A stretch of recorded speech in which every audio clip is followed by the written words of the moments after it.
Hey gang, what's up? Welcome back here to another edition of the Fishing Teacher. Thanks for taking some time to check the video out, much appreciated. Today we're going to be talking about one of my favorite all-time lures, and that's the old black and silver Rapala. Man, I have caught so many bass on this, so many fish in general.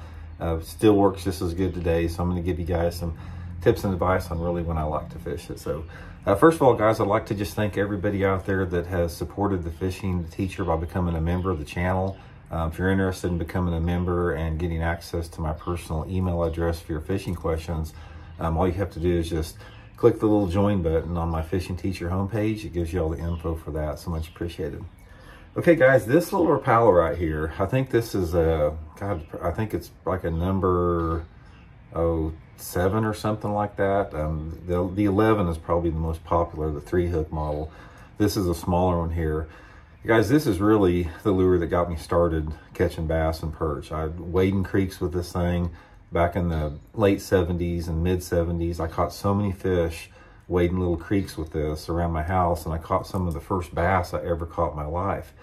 And over the course of my entire career, I've actually used this thing to finish really high in several tournaments. Almost won a tournament on Ross Barnett in Mississippi on it. I've caught them all over the country, Florida, this part of the country, up north, everywhere. It's just been one of the most consistent fish producers of mine ever since my career. And this thing has been around for, man, probably 60 years or so. It's been around forever. So specifically, I want to talk about the situations where the black and silver works the best. Now, there's other colors out there. There's the gold and black. I think they got some rainbow trout patterns. But this, guys, is by far my favorite color.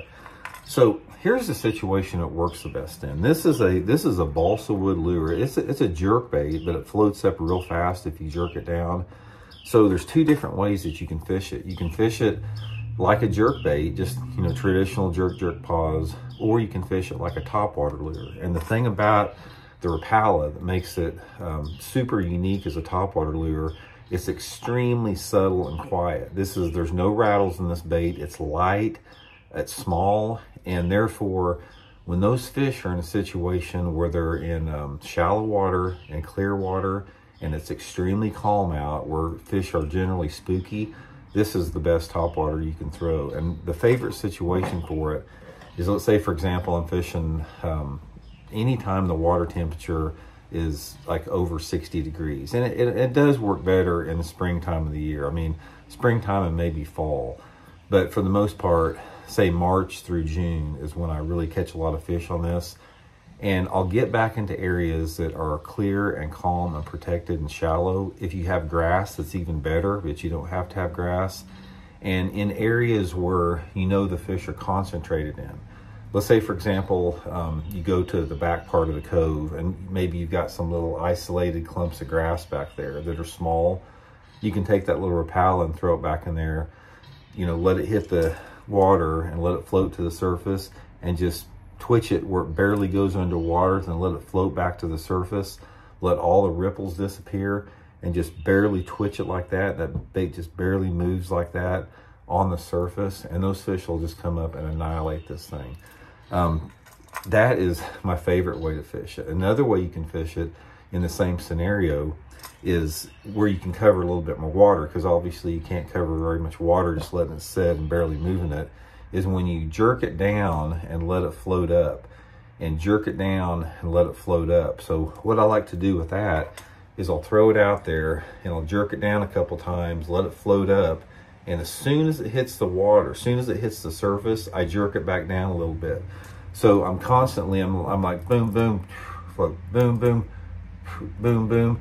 And sometimes I'll jerk it like that, where it's just barely like an inch under the water like that, and let it float up, almost like it's a struggling minnow or something. Keep it high in the water column. Caught a bunch of fish like that doing that.